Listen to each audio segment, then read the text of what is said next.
Well, welcome back once again to Talking with Tech. Joined around the horn, I have my good friend Chris McGay. How are you, sir? I'm fantastic. So happy to be here. So you're happy to be here at not ATIA? Is that? Well, I'm really sad I'm not ATIA, but I'm so glad that we can be here chatting. It makes that pain a little bit less, you know? Well, I would pour out a little sample of my LaCroix to my homies, but it's empty. So I don't know if people at those conferences drink LaCroix though. I'm not totally sure. Rachel Madel though, sunny LA. How are you? I'm great. How is the weather down there? It's gorgeous? It's beach weather. Literally, it's hot. Like I need to stop working so much and go to the beach. Nice. Our beach is about 2 hours away, but I think I have to drive through about 2 hours of horrible gray rain to get there. So move to Oregon. There's my what a pitch.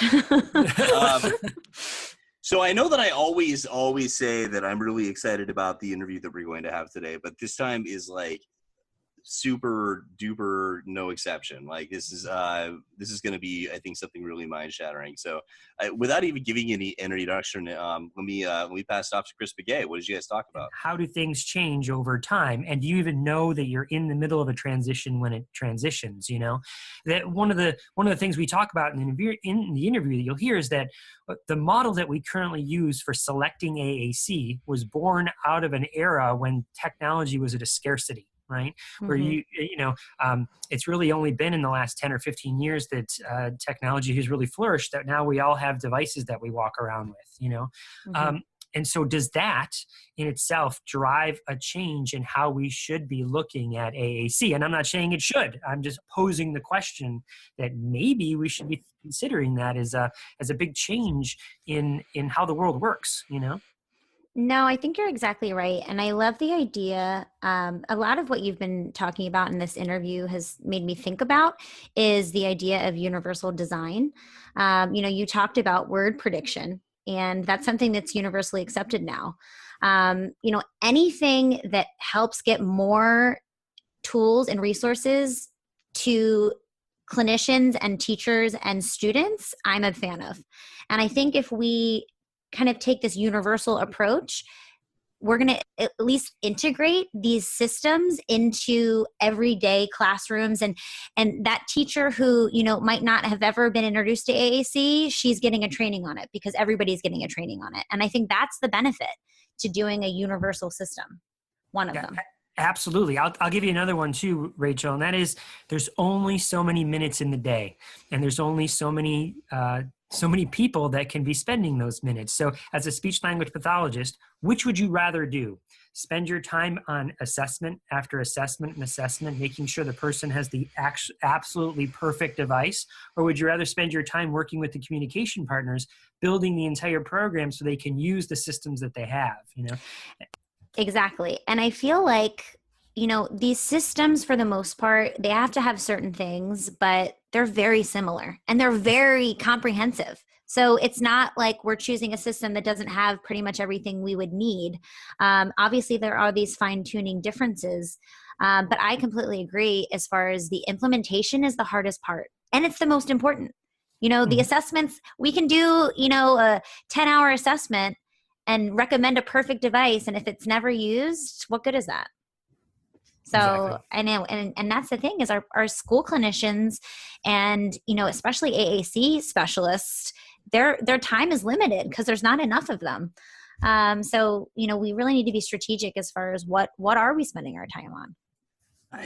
My skepticism is still holding strong here, you guys, because this is like saying that we got a whole bunch of size 9 shoes dedicated in the school fundraising drive, and now everybody wears size 9 shoes because that's what we have, right? Listen, if size 9 doesn't fit, you can pick a size that does. Exactly. It's not size 9 shoes; it's just shoes, right? Yeah. Yeah, I like it. No, I know, I get it, but just because we have a ton of copies of Prolo, right, doesn't mean that that's the right fit for every student. And yes, we can adapt that and we can use it in ways that are useful for that student. But I don't know, isn't there something about undervaluing their communicative profile by shoehorning something that isn't necessarily the right fit. And I know that there are budgeting and funding constraints that limit this. And a great clinician, like, we spoke to Kate Ahern, her whole piece was that it really doesn't matter what you use so long as that everyone uses it together. But aren't there exceptions, right? I mean, can't you buy the 99-cent app off of the Android system and recognize that it's not going to meet the long-term needs of your student? Well, absolutely. I mean, I think that's what you're going to hear when we play the interview with Erek, is that Great. He's not talking about picking any random system, right? There are certain systems that are, like Rachel was saying, they all kind of are really good. They're all good systems. That's not to say every system is good. I'm just saying that there's a number that we think of, like Proloquo and Lamp Words for Life and Touch Chat and Cough Drop, that are these robust systems that can get people to thousands and thousands of words someday. And so if you pick one of those systems and train everybody on it, that no one is saying that you couldn't have another system as well or change systems if it wasn't working. It's just starting from this one system that everyone knows really well. And okay, there so is that's a danger. an interpretation that I didn't have. So I thought that the argument was that you pick one and then that's your life, Yeah. No matter what, even if it's not working, you have to use it. Well, and to be perfectly frank, in my practice, I do often use things that I'm pretty confident are not a good long-term fit as an assessment tool, right? You mean when trialing? Right. So a really good example of this recently is I had a highly impacted individual who, I went out to a home visit in the middle of nowhere, and mom had been listening, to their credit, to some of the wonderful materials that Heidi has put out around Speak for Yourself. And so went and bought a copy of Speak for Yourself, and which is a wonderful system. But the reality is the student didn't have a reliable yes/no, right? So he was not a good candidate for something as complex as that.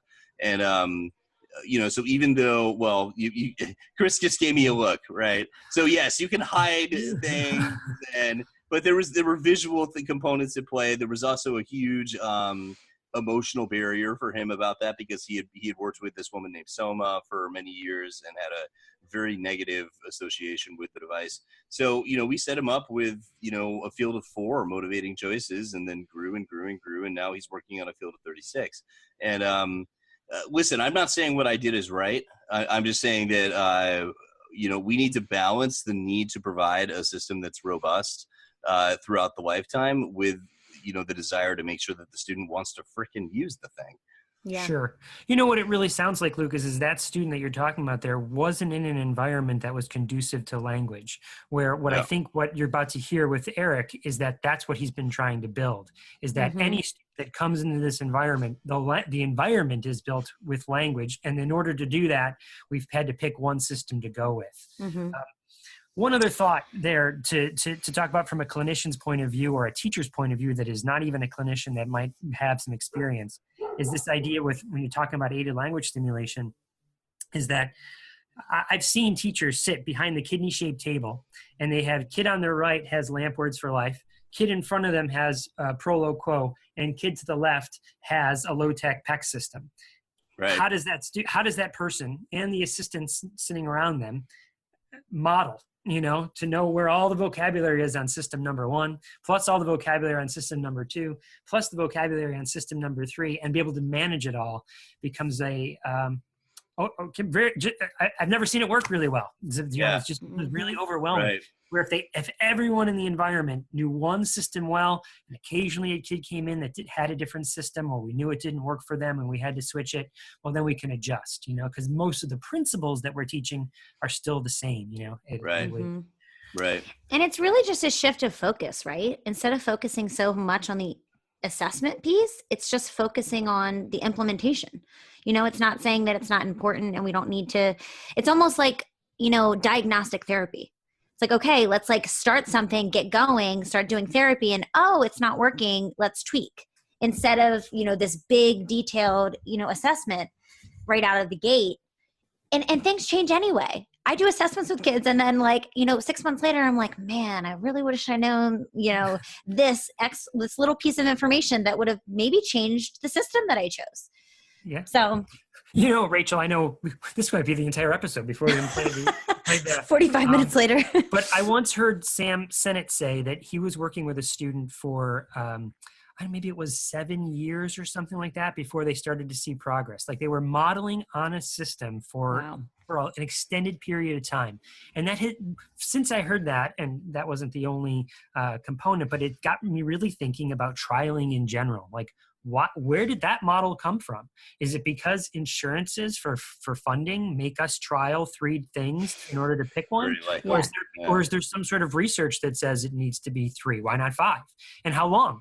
Like, why is it 30 days? Well, what if the 31st day was the day the kid was about to get it? Is it 30 business days? Or like, how do we pick? And here's the other big thing with trialing that really rubs me like I can't wrap my brain around it. How did you pick which one to trial first? Well, I'm going to pick Prolo-Quo first. Well, wait, why? Why didn't you pick LAMP first? Well, because I thought, well, if you thought that, then why not just go with it? Just run with and model on that, because you had to have some sort of reasoning to pick that one first, or you're just kind of like shooting darts, in the wind. Like it's just. Exactly. And something else, and then we'll wrap up and let us, actually listen to the interview. The other thing I think about too is that the first system that I choose, I feel like always gets the short end of the stick, because by the time I'm to the 3rd trial, it feels like you understand what we're doing here. I'm modeling, you're imitating, and it just feels like it's not valid, as valid, I should say. It's not, Rachel. I had a student come in and they trialed Prolo-Quo for 2 weeks, ripped that out of the kid's hands, gave him LAMP, trialed that for 2 weeks. The kid did better on Prolo-Quo. Why? Because they taught that for 2 weeks.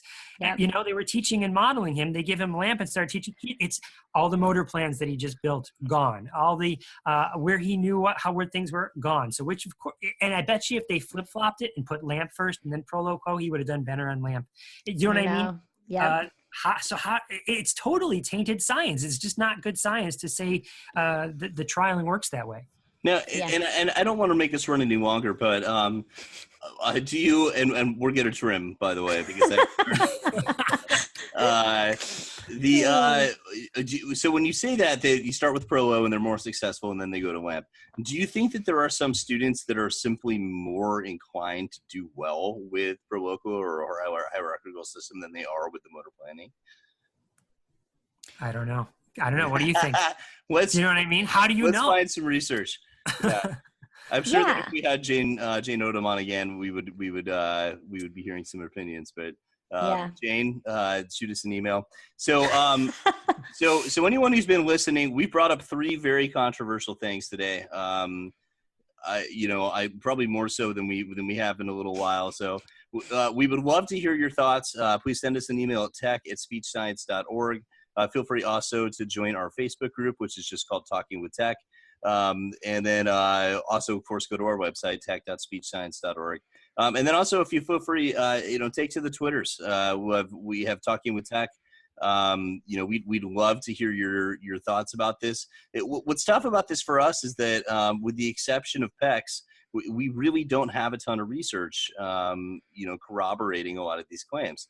And we just had an interview with Kathy Howery, and she's doing a good job of starting to address these questions. And there are other researchers as well. But please just let us know, because we'd love to hear your thoughts. If your thoughts are compelling enough and prove us wrong strongly enough, you're going to be sitting here as number 4. So don't feel nervous about that.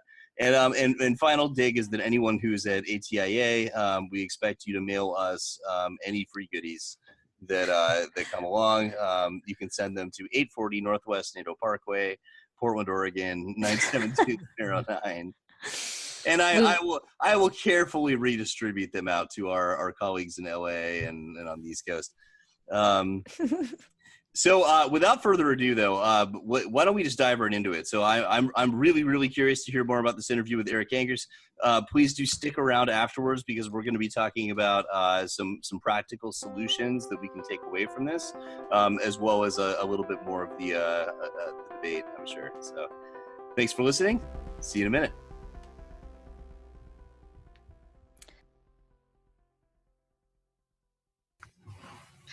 Welcome back to Talking with Tech, and this is Chris Bouguet, and I'm here with Erek Engar.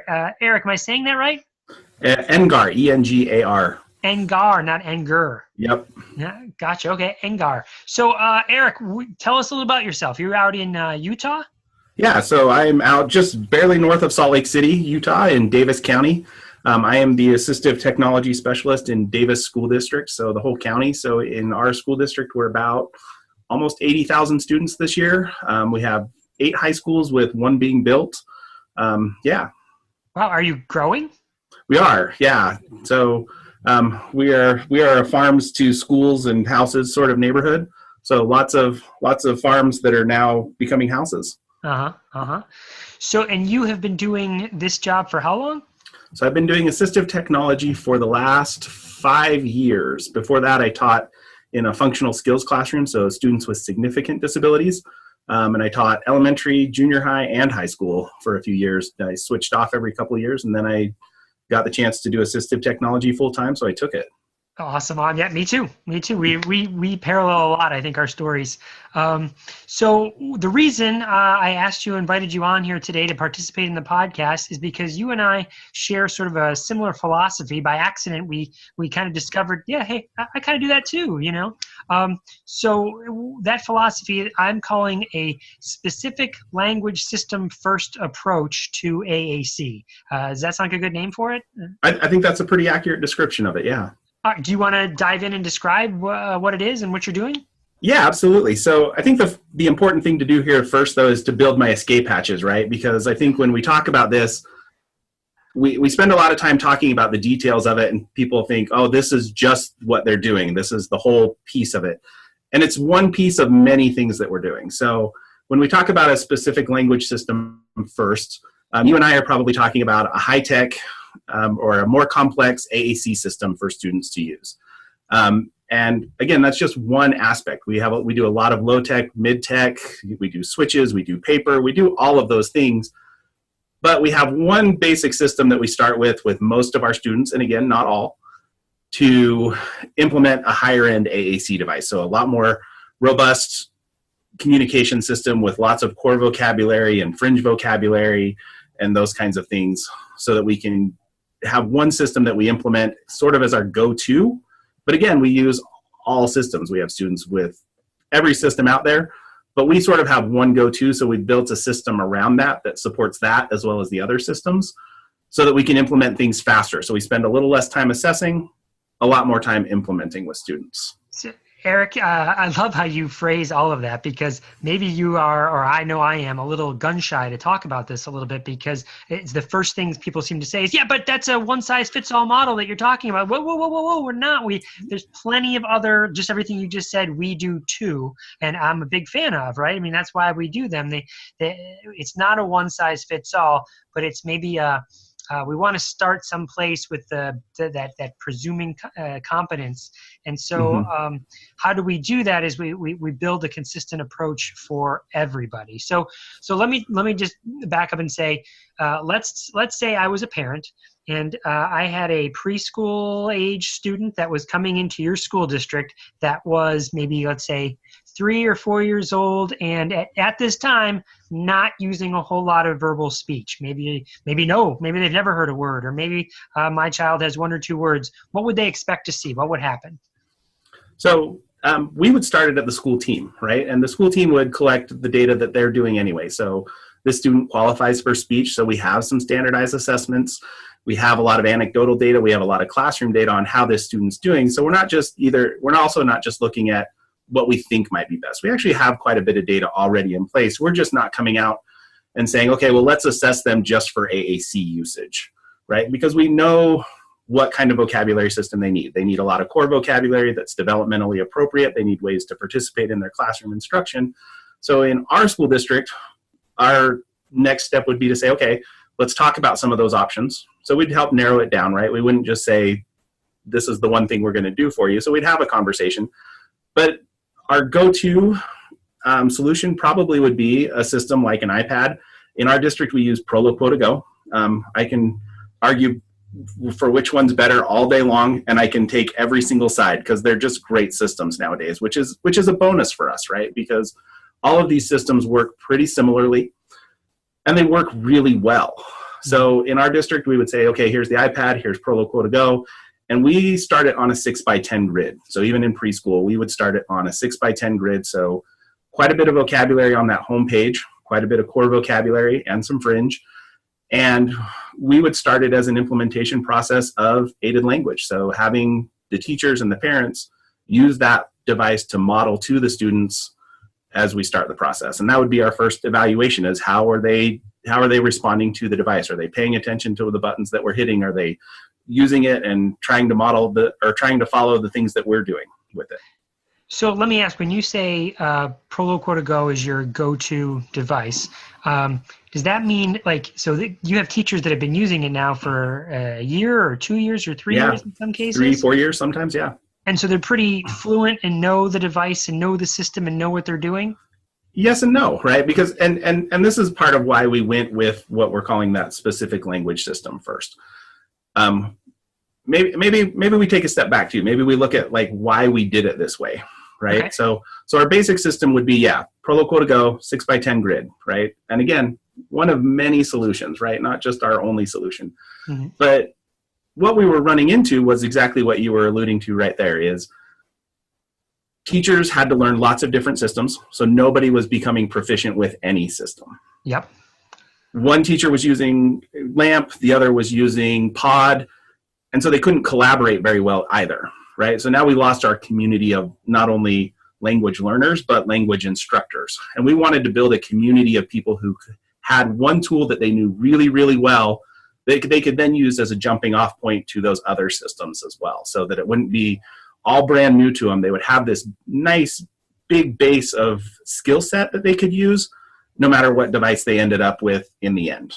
Exactly. Right? So yeah, that makes total sense, right? And so if it was either completely obvious that a student couldn't access Proloquo to Go, then if maybe there's fine motor concerns and right, fine motor or vision. Those are the two big reasons that we immediately take a step back and start looking at other options.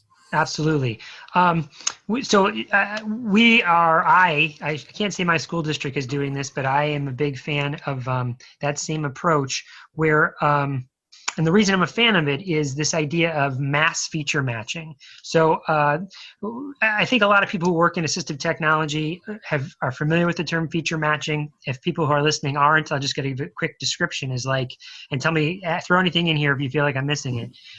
The way I describe feature matching is picture like a table in your mind, and the very first column in the table is all the needs of the students, or the student specifically. And then each column would be devices or options that might meet those needs, and you put little check boxes or numbers in each of the grid that you're filling out, and lo and behold, one of those options might take the cake, But what I find so often with AAC, like you said, there's all of these good systems now. So often that the needs that are falling on that left-hand column, and you look at all the options, almost all of them fall out to be similar, And so over the years, we were doing multiple assessments, and we were finding the same individual assessments. So student would come in, we would say, oh, this kid might need a communication device. We would do an assessment, which meant an observation, maybe try some things, and then document a report, and then an IEP team would meet, and a month or two or so would go by, and that whole time is time that we weren't making advancements with the student's language necessarily. We weren't using a system. We were trying things.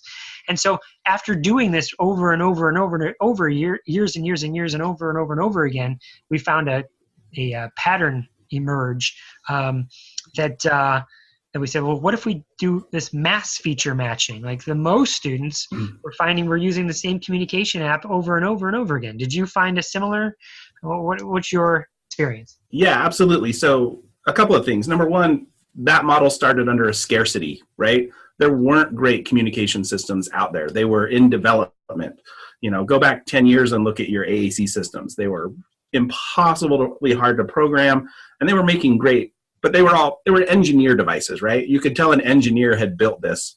Yes. And so for an average user, like a classroom teacher who's just fresh out of school, trying to manage a whole classroom full of students and behaviors to go in and know what to do with that device was really hard. And the language systems were just set up really differently for the most part, right? Some of them, like LAMP has been around for a long time, Unity language systems a lot longer, and other people I think are catching up to that type of system. But yeah, we would go out and we had to go out and say, what features does this student need? But then all of the systems got really good. And so it was easy to say, look, this one will meet most of the needs of most of our kids, right? And you could do that with almost any system. You could say, these systems will meet most of the needs. So what if we just grab one of them, and again, a really hard decision on which one to do because they're just good. Yes. They all have pros and cons and there's strengths and weaknesses to each one, but they all meet a basic baseline of they're really good. Yeah. So they're a system. They're a complete system. They're a complete system. Thousands of a student could grow with language using any of these systems. Yep. And if I need to modify them, it's really easy to do. It's not a full day process anymore of sitting down and doing all of that. It's just here I need to add a button. Let me do that. Okay, let's continue with instruction. Here we go. So all of the systems are really good, which puts us in a great place. So again, the feature matching started out under this availability model, right? There just wasn't much available. So we really had to be precise. And then things became just like consumer electronics. These are things that are just available to everybody, and they're easy and they're cheap, which was another big thing because the cost just dropped off the face of the earth, from a $10,000 device to a $250 app, which is an expensive app, but that's a really cheap voice. Right. So because systems were so good, then the problem really became they weren't being implemented, right? So no matter how good of a job we were doing selecting the appropriate device for a student, the amount of support that it would take to implement it was the biggest obstacle. And if we don't implement, we don't succeed. So it doesn't matter how well your features match if you can't implement. So if you can really increase your implementation of a device, then even if it's not the perfect device, it's still going to be a lot more successful than the perfect device that isn't implemented right. Oh my goodness, you are speaking my language, and that's why you and I get along so well, Eric, because that's the part of the frustration I was finding with my own practice, working with students and teachers, was that I was spending so much time doing individual evaluations and I would be like, and I would do, I think, a really good job at this initial implementation, like, all right, teachers, here's what you have to do. Now go do it. And I don't have time to follow up with you because I have to go do another evaluation to get another kid, another device, which guess what is going to be the same thing I recommended in the last one for the most part, and as this pattern emerged, it was like, why don't we just provide it as a tier 1 support? So in that, when I mean tier 1 is just provide something, which I know won't meet everybody, but might meet most people. Just give it out to as many students as possible, and then tweak it from there. Right. And spend your time supporting the implementation, right? Because I don't have to spend the assessment time. The implementation is my assessment in a lot of ways, right? I can go through and I can feature match as I go along, and I can see how the student's responding and progressing in the meantime, right? The student doesn't have to wait to progress for us to find the right thing. And again, our implementation becomes so much better and stronger that the student automatically is making better progress. Yes. Well, he or she is in an environment where there's other users and everyone's familiar, and it's not an uphill battle to learn aided language stimulation, because in most cases teachers have been now doing it and they're still learning it, right? I mean, like you said, right. It's not perfect. I'm not painting a picture like, now it's everyone's doing it the way, it's not like that, but it's on a road towards that, right? Right. I don't know if we'll ever get there, but we keep getting better and better at it. One step at a time. And this is the thing, right? Like I would love to say we have all of our classrooms that are just great at aided language and they know these systems like the back of their hands and they can do it, in their sleep. We're not there yet. But we weren't even close before. Like we are so much further along that road with a specific language system first approach than we were with the assessment, feature matching, implementation model that we were doing before. Exactly. I think of it just as that whole old approach that can still exist when things aren't working.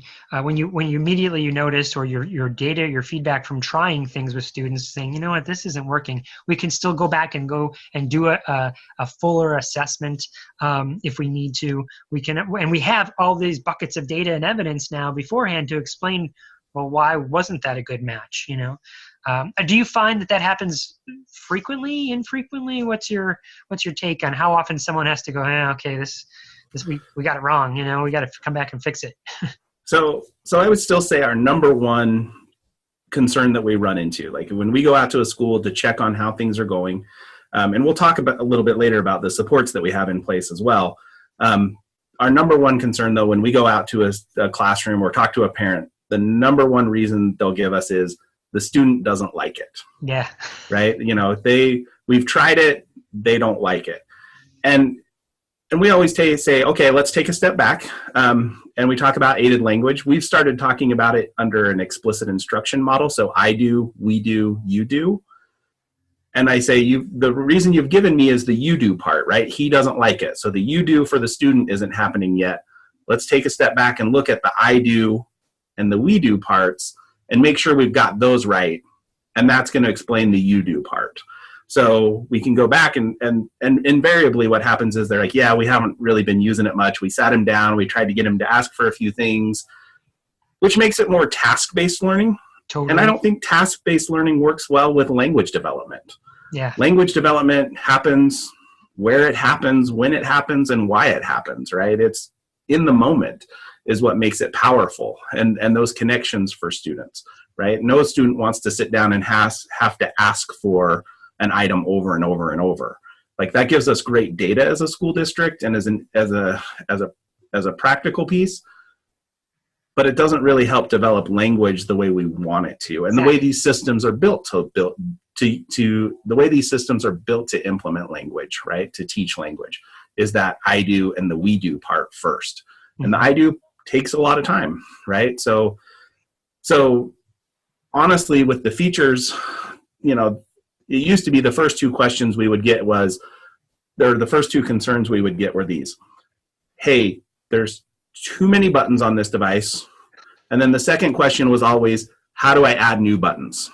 Meaning, I don't like how many they are, and I don't like what they are, because they didn't understand the core vocabulary piece. They didn't understand how this device would be used to model, and how much more difficult it would be for a student to dig down into folders to find the language versus having it all on the front page. With this system and the supports we've set up, people quickly understand that, if I can't use this device to talk to the kid because it's only got 4 buttons, I'm not going to do it. Yeah. And if I don't do it, he's not going to do it. They quickly understand the more they can use it throughout the day and feel better about it, then the more the student is doing it with them. And then in the end, the more the student is doing it independently. Yes, absolutely. Okay, so you mentioned now the supports that you have put in place. So without having to spend as much time doing intervention and more time with the implementation, the I do and we do parts, right? What have you come up with? What have you been working on? So when we started this 3.5, 4 years ago is when we started to think of this idea and how it would work. And we ran into this, honestly, because devices got so much cheaper. We just had more devices out there, again, that weren't being used. And so we took a step back and we were like, wait, how do we teach people how to use this? How do we implement this on a bigger level, right? And again, the feature matching model works great if I'm a clinician in an office working with one student, but I'm in a school district with 9,000 special ed students, right? And, if 5% of those have the language impairment that needs an AAC system, that's still a lot of kids. So we started looking at things that would be easy to implement, that were designed to get the devices out of the backpacks or off the shelf at least once a day. So they were being out, they were being used, and to teach teachers and staff what vocabulary, how to teach core vocabulary to students, because that was the other thing we were seeing. We were seeing lots of instruction on fringe vocabulary, a lot less instruction on core vocabulary. Mm-hmm. So during the summer, one summer, we spent a lot of time brainstorming, and I would run down to the special ed office and I'd ask them questions, and I would say, hey, what would this look like? What would that look like? And together we kind of came up with a system of, it needs to be repeatable. So it needs to be something that's easy to implement, repeatable week to week, no matter if the language changes, the word of the week changes, the system is the same for it. So what we came up with was a basic word of the week program. And we scheduled it originally on a 3-day schedule, and then we went to a 5-day schedule. So the schedule looks like this every single week. Monday is modeling Mondays. So we introduce the word of the week, we model that word, we go through and we teach what that word looks like, and we set everything up on PowerPoint slides with the teacher instructions right at the bottom of the slide. So if I'm a substitute in that class, I can pull up that PowerPoint and teach a core vocabulary lesson. Awesome. On what the word gone means, or all gone, or done, or more, or want, or me. I can pull that up, read through the slides, use the pictures on the slides or the animations on the slides to teach what that word looks like, as well as learn where it is on the device and lots of different ways to use it, because Go has a lot of definitions. And the third question I used to get with vocabulary was, where is bathroom? Right? They wanted bathroom on the front page. That's a big one for teachers. But Go can mean the same thing, right? And so we would talk about, look, it's already there. You just have to use this word in one of the many ways you can use this word.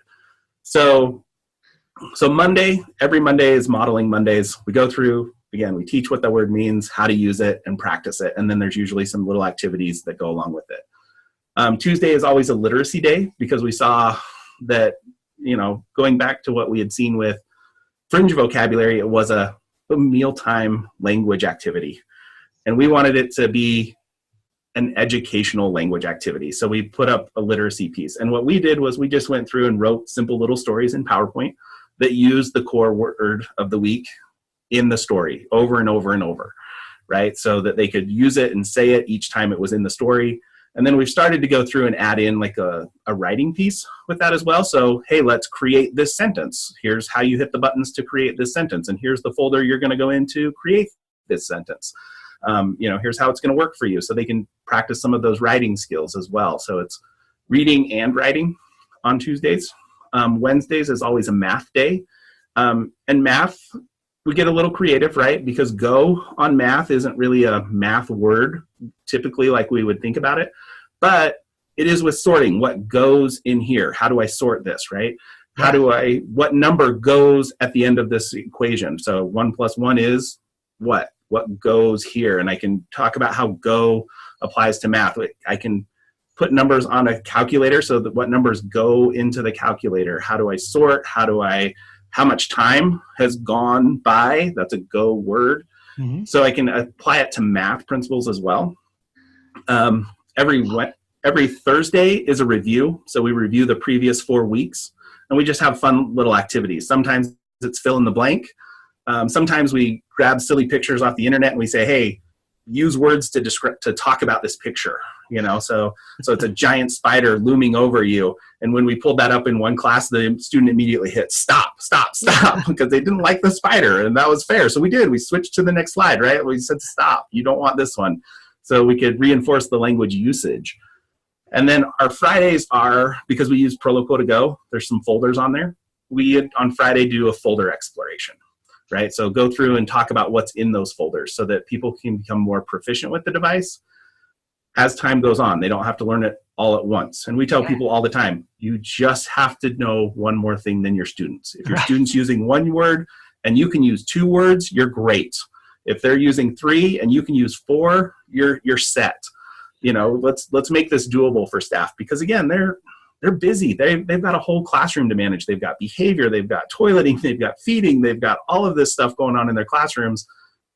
It's really hard to teach language all the time if you have to do it separately. Sure. Yeah. So this structured approach through the week, do you find that teachers then generalize outside of those structured activities?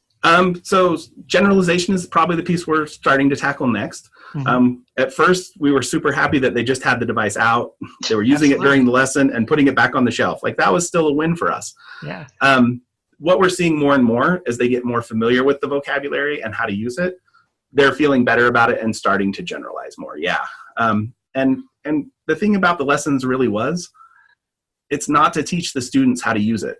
It's to teach the staff and the people implementing it how the vocabulary works, and giving them places where they can use it. Because again, that's the power. Like, that's the best feature you can match, is implementation. If you're matching that feature, the other features aren't quite as important. Oh, absolutely. I agree 100%. And I'm so excited about the progress you're making. We are starting to shift. I know I'm working with schools right now to have like a structured professional development program with AAC, so that it's not just like me coming and dropping it off and then doing one presentation for you, but it's more systematic. And what you're talking about is exactly what we're trying to develop is, okay, when do we build in reading literacy time? When do we do math time? When do we do, and I like your week-long approach, you know, to hit one each day. It sounds awesome, you know. Any other final thoughts that you want to talk about, or words of wisdom, or something that's really got you excited right now? Anything to throw out there? Words of wisdom. Wow, that's a tough one. There's other components to our system. We have homework as well. So we went through and created homework. Part of it is just those word of the week lessons, and because we needed a way to bring parents in. Yes. Right? And I think parents are the critical aspect to making this work long term. And part of that is has to be a turnover, right? I mean, staff turns over, and sure, students eventually age out of the program that you're working on, and they move into the next program, and you got to start all over again in some aspects. But if the parent is the one consistent factor throughout the student's life. Yeah. And honestly, I felt like a lot of times before, we were asking parents to decide on something they had no idea about, right? It's like taking them to a Vietnamese restaurant and saying, would you like pho? And they're like, I have no idea what that is. I don't want that. There's no way. I'm just going to say no. And they did a lot of times because they were afraid of something that they didn't know or wasn't manageable for them. Mm-hmm. So the homework's been really helpful as far as getting people to say, okay, here's all you need to do. Go through this lesson and then just model this word 10 times. And here's a little data sheet off to the side of the homework page to keep track of it. You know, and then they're vested in the process as well. And it opens up the door for us to say, okay, come in, let's bring you in during their scheduled speech time, and we're going to show you how this system works so that you can do it at home, right? So it made it a lot easier to kind of close that circle of having all of the people who are implementing it involved. And we're still not there yet. We're still working towards that. Yes. This is a long process. It's definitely not something you're just going to say, oh, if I have a word of the week program and a good device, that's all I need. Right. It still takes a lot of training and practice and staff turnover and parents turnover and students' needs change where they need a better device. Sometimes they need a lower device, you know. But at least your system is in place that you don't have to make all of those decisions, right? Yes. A lot of those decisions you've made in advance and then you adapt, right? So it's a universally designed application. And in all of our word of the week lessons, every Monday, there's a slide in there that says, here's all the ways I can say this word. I can sign it. I can use eye gaze. I can use a switch. I can use all of these other systems with this. This isn't just about the one system we're using. It's about all of these systems and how to use it. And what we've seen, honestly, is even our kids who are using, say, a single switch, right? Single voice output switch, they're now using the word of the week with that. So they're not just using it to say hi and bye anymore. They're using it to say go, and they're getting practice and exposure to all of that core vocabulary language, which is great. And yeah, it's hard because it changes week to week, but they're still being exposed to all of that language. And it's language that's so easy to implement across the day that it gets implemented more than cookie at snack time, right? Yeah, and you have a direction. You're going someplace. Where are you going with cookie at snack time? You know, where if you're teaching those core vocabulary words, no matter what modality you're using, you have a direction. You can go someplace. You could grow. You know? Yeah. Awesome, Erek. This is awesome. Anything else? No, I would just say, be patient with it. We've been less patient than we should have at times. Like we've said, oh, we should be doing this, this, and this. But then we look back at like the progress we've made and we're amazed at how far we've come. Like it's so, and how much easier it is, honestly. It's been easier to manage. We have 200 students now using a higher end AAC device. And again, we also have a bunch of students using low tech stuff and paper and pod and lamp. We have students using all of those things. But when we started this, we had 10 students using a high end AAC system, and they weren't using it well. Now we have 200 who are using it better than any of those other 10 were at the start. And the ones that are using it well, they're using it amazingly well. Like we have students that, I feel really confident, like by the time they're out of school, the language that they have and the ability to use that language is going to be enough to get them through life. And I didn't feel that way before. I felt like we were doing the best we could, but students weren't making the progress that we wanted to see. So I think our student progress is doing a lot better. I think the stress for our staff is a lot lower because they're not trying to have to decide what's appropriate and what's not appropriate. And yeah, we have lots of discussions about why this and not this, and why this many words and this many words. Why can't I have less or more or whatever? And that's where we go through and we feature match. Like, what is appropriate for this student? Do I hide buttons? Do I not hide buttons? Like, we still have lots and lots of discussions about all of that stuff, and everybody has different opinions. And that's fine. There's just room for that now. Yeah. And you're not doing it as frequently as you would have in the past. It's so great to hear the success story. Like you said, that whole message of eventually you can see students graduating, and when they go across that stage, they'll have a functional language system, not just I want cookie or goldfish cracker or all because of these changes. I also love your message about being patient. I know that's something I have to take away from this conversation because I want it to change tomorrow, and I feel like I'll talk to my wife. I don't know if I did enough today to, just be patient because you're trying to change an entire system and culture of how it works, so forgive yourself if it doesn't happen tomorrow, and there'll be setbacks as people change and move. But as long as you keep going, marching forward in a direction, you're bound to succeed. It's just a matter of time. Yeah, absolutely. And again, like any of these systems, you can implement that with. If we had to switch systems completely tomorrow, we could just pick up where we left off pretty much and keep going, and we would be fine. It's a great time to be involved in AAC because things are just so good. Like, it's really hard to make bad decisions nowadays. It's hard to do it wrong unless you're just not implementing. If you're implementing, you're doing it right, and the systems will support that. Yeah, I couldn't agree more. The focus has to shift away from selection to implementation. That's not to say that selection isn't important. It's just we've spent so much time on selection in the past. Let's start to shift more to the implementation side. Yeah. Awesome. All right. Well, thanks, Erek. I really appreciate your time, and take care, man. Thank you. Have a good one, Chris. Thanks. Yeah. Bye. Well, welcome back once again to Talking with Tech. I know I came into this to feeling very skeptical. I'm still not sure I've shaken every single cobweb off my eyes here. I think I've got years and years of ingrained precedence in education here. But what do you guys think? Well, for Lucas, I just want to say, I think what you just exhibited there is you have at least an open mind to it, because I think a lot of people just put in they dig their heels in, or they close their mind. No, we've always done it this way, and therefore we should always do it that way. Mm-hmm. Because I know like one kid that it worked for. Well, maybe we should, have an open mind to have these kinds of conversations. That's what professional discourse is about, right? Yeah, and I think you're exactly right.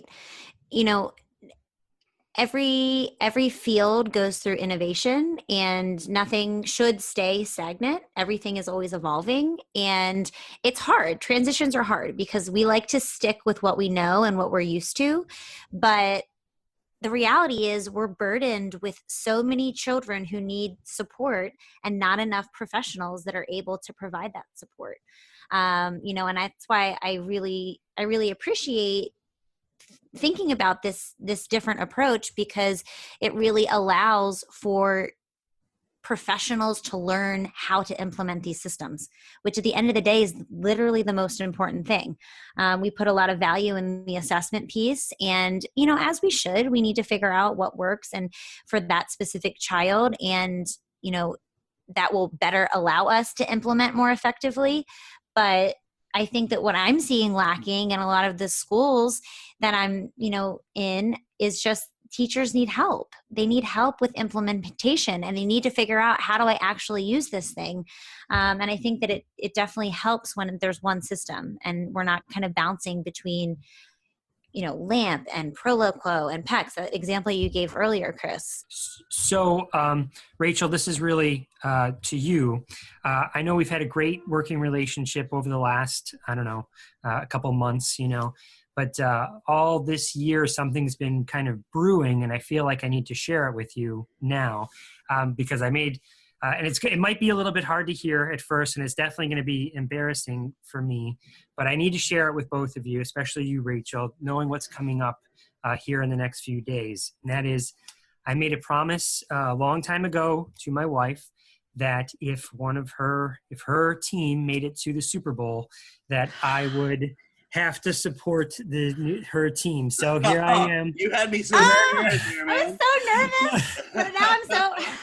I have got my wife's Patriots hat on, and here's her shirt. I'm knowing really that you're from Philly, that you are probably rooting for the Eagles. Of course I am. And, you know, I'm from Buffalo, so it's exceptionally painful for me to be putting on this Patriots hat right now. But I just had to let you know that I can't be with your Eagles on Sunday. I have to go with my wife and be with the Patriots. You got me good, Chris. I was like, oh my God, what is he going to say? That was incredible. That was brilliant. Yeah, go Eagles, though. Come on. The Patriots don't need to win anymore. I know, believe me. All right, I did my little bit. Now I'm getting it off. I did my... Oh, man. I was like, what could he possibly have to say to me? Like, what? That was real good, Chris. Real good. You got me. Especially the record button. I was like, what?